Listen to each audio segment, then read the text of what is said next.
On continue nos tours d'horizon ici du secteur de l'aérospatiale de la défense. Donc, je rappelle ici que je fais une série de vidéos sur l'ensemble des entreprises qui m'intéressent dans ce secteur d'activité avec une vue principalement nord-américaine et européenne. OK?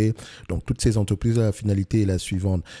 Est-ce qu'elles méritent d'avoir une place dans nos watchlist? Si oui, quel est notre price target? Et après, on la met dans notre watchlist, les watchlists que vous pouvez avoir ici en passant par la description, dans la description de la vidéo, dans le service Top Premium avec les mises à jour. Notamment si vous recherchez une entreprise sous-évaluée, boum, si je remarque que l'entité ici, mon price target est peut-être à $100 et que tu te rends compte que l'entreprise cote ici à $80, c'est-à-dire qu'il y a peut-être quelque chose d'assez intéressant et derrière, tu sais qu'il y a une vidéo concernant cette compagnie-là. OK? C'est comme ici, comme nous savons le secteur de l'aérospatiale et de la défense, vous savez qu'on a déjà regardé AECO, Transdic, etc. D'accord? Et donc maintenant, on sait que ces entreprises-là, ici, par exemple, Dassault Aviation peut être intéressante au prix actuel, Thales peut être intéressante au prix actuel. Et donc, si vous recherchez des entités dans ce secteur d'activité-là, pourquoi pas commencer par celle-là? Et on fait généralement ici une mise à jour sur quantitative, sur ces différentes entités. Et je rappelle toujours une chose, le quantitatif, c'est bien, mais il faut aller creuser au-delà des chiffres, histoire de voir si ce que les chiffres racontent ici concorde avec ce que le management mentionne, ou bien les attentes des analyses, ou bien les perspectives d'avenir, de croissance dans le secteur d'activité. OK? Ça, ce n'est que mon avis. Et donc, on va aller regarder rapidement sur Howmet Aerospace. C'est pas qu'elle est nouvellement cotée, enfin, elle est nouvellement cotée, mais c'est une vieille entreprise. En fait, elle appartenait d'abord à Alcoa, ensuite c'est un spin-off vers Arconic, et Arconic a été séparé en deux entités. Et donc, Howmet ici exerce dans le secteur de l'aérospatiale et de la défense. Allez-y voir ce qu'elle fait précisément dans ce secteur-là, parce que c'est un secteur, c'est simple, c'est qu'on dit aérospatiale et défense, mais qu'est-ce qu'on fait précisément? OK, je vous laisse aller regarder ça. Ici, nous on regarde uniquement les chiffres. Si les chiffres nous intéressent, on va aller creuser bien plus loin que ça. OK? Et la première chose que vous allez regarder généralement, c'est qu'est-ce que l'entreprise fait. D'accord? Donc, je fais exprès de ne pas vous mentionner ce que l'entreprise fait précisément. Vous avez le secteur d'activité. Voilà. Donc, marge brute, oh non, on commence par les revenus. Stabilité ou croissance des revenus. Ici, on va se dire, ouais, les revenus sont en décroissance. Non, non, non, non, non, non. Les revenus sont en croissance, d'accord? Parce que le spin-off, après le spin-off, ici, on a une croissance des revenus. Faites très attention. Donc, on a une croissance des revenus. Ensuite, marge brute augmente ou diminue? On a des marges brutes qui augmentent, enfin, quand on dit augmente, plutôt stable dans le temps. Du point de vue ici, ensuite, on regarde les marges EBITDA. Est-ce qu'on a une stabilité, une croissance? On a une stabilité des marges EBITDA, c'est déjà une bonne chose. On compare les net income et les free cash flow, histoire de voir si les deux parlent le même langage. C'est le même graphique ici. On va se dire qu'à partir de 2021, on va à peu près dans le même sens. On prend les mecs ici sur les 12 derniers mois.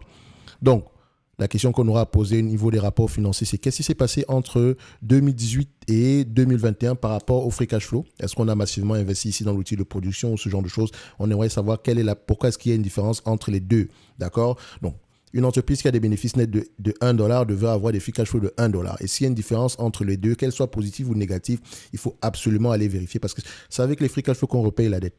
D'accord? Qu'on rembourse la dette, qu'on paye le dividende, qu'on rachète des actions. D'accord? Il faut faire attention, donc il faut toujours vérifier les free cash flow. Si vous êtes un investisseur, c'est le free cash flow qui devrait vous intéresser. Enfin, dépendamment également des entités, donc du cycle de vie de l'entreprise. C'est parce que si c'est une start-up, etc., c'est un peu différent, mais à la fin de la journée, c'est toujours le free cash flow potentiel également ici qu'on va regarder par rapport à la start-up. Et il y a parfois de grandes chances ici qu'elle n'ait même jamais de free cash flow. Donc il faut faire attention quand on essaie de guesstimer. Bref, on va droit au but, on va à peu près dans le même sens ici. Ensuite, nombre d'actions augmente ou diminue, rachète massivement ses actions, c'est parfait. OK, dette nette sur EBITDA, qu'est-ce qu'on a? On a quelque chose qui va à 2,1 fois les EBITDA. Donc, si on voulait rembourser la dette ici avec uniquement l'EBITDA, et je rappelle que EBITDA n'est pas synonyme de free cash flow, attention, OK, parce que dans EBITDA, vous avez la dépréciation, amortissement qu'il faut enlever, qui est généralement réservé pour la dépense en capital de maintenance. Vous avez les intérêts et les taxes. Donc, il faut d'abord enlever tous ces éléments-là afin d'avoir au moins les free cash flow. Donc, ici, on remarque que nous avons à peu près aux alentours des 2,1 fois les EBITDA ici. Il faut toujours également aller comparer par rapport au free cash flow. Si je prends ça, on a 800 millions de free cash flow. La dette, du point de vue volume, ça donne combien? Du point de vue volume, la dette ici donne 3,3 milliards. Donc, 3,3 milliards, ici, on peut repayer la dette dans moins de 5 ans. Donc, c'est correct également ici. OK? Donc, maintenant, combien de fois les bénéfices le marché paie généralement pour ce genre d'entreprise? On regarde ça assez rapidement ici, donc en prenant en considération une certaine croissance des bénéfices. Donc, on a à peu près ici, le marché paie à peu près 23 fois les bénéfices. Par rapport au secteur d'activité, on voit clairement ici On a eu analysé les entreprises dans le secteur de l'aérospatiale et de la défense et c'est très rare qu'on arrive à avoir une entreprise ici qui se négocie à un PER supérieur à 20. Ok, généralement ça oscille aux alentours de 20 et 15 par là. Et donc on a peut-être une entreprise qui est en croissance ici. Et si elle est en croissance, pourquoi? Est-ce que ça va continuer? Quelle est la taille du marché? Est-ce que la croissance ici est due à un effet de volume, à un effet de prix ou à un mix des deux? D'accord? Il faut regarder, il faut aller vérifier tout cela. Ensuite, quand on va regarder à peu près au niveau ici des multiples valorisations, combien de fois les bénéfices je serais prêt à payer pour cette compagnie? Si je paye 25 fois les bénéfices, il faut vraiment qu'il y ait une croissance au-delà de 2026, au moins équivalent à 10%. D'accord? Au moins équivalent à 10%. Sinon, cette compagnie va avoir tendance à revenir aux alentours de 20-15% par là. Je vous dirais même que si cette compagnie, si vous intéresse, prenez un multiple aux alentours de 20-15%. Mais ici, on voit clairement qu'on s'attend à une certaine croissance entre 2024 et 2026.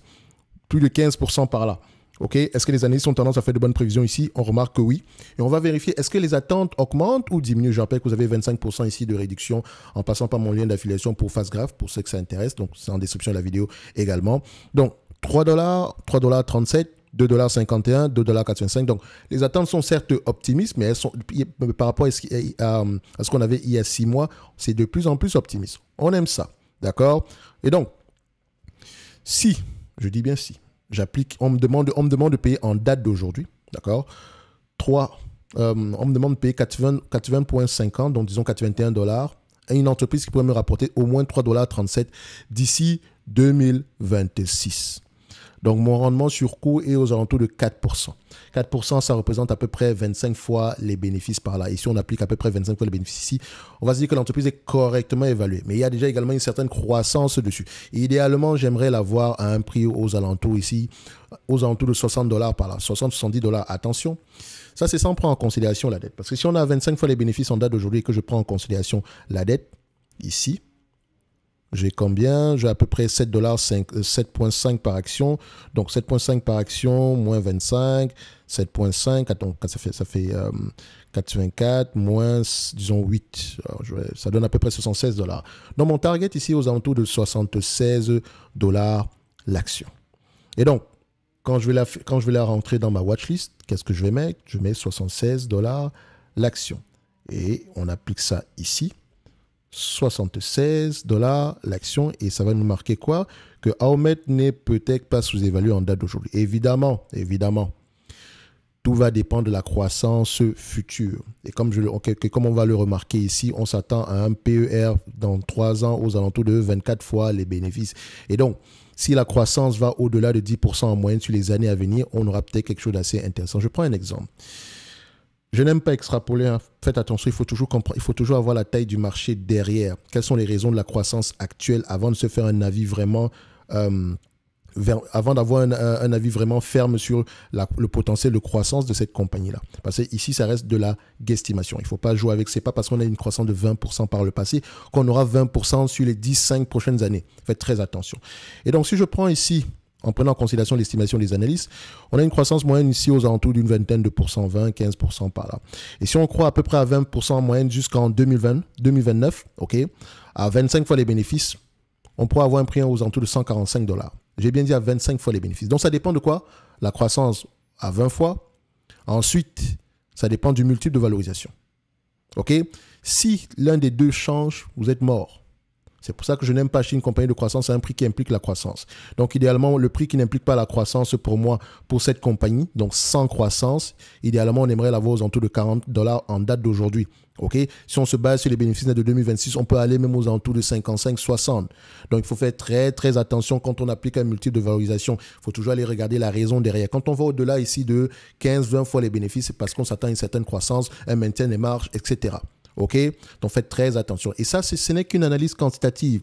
Ici, on sait à peu près quel type de questions on va aller poser en lisant les rapports financiers. Je rappelle que j'ai déjà fait une analyse sectorielle pour l'industrie ici j'appelle ça analyse sectorielle, mais à peu près, on analyse une sous-industrie ici. Donc, pour l'industrie de l'aérospatiale et de la défense, donc, vous pouvez la retrouver ici en description également de la vidéo. Donc, sur le premier niveau, sur le 4e niveau, ou le premier niveau ici du service Top Premium. D'accord? Je vous laisse aller voir ça en description de la vidéo.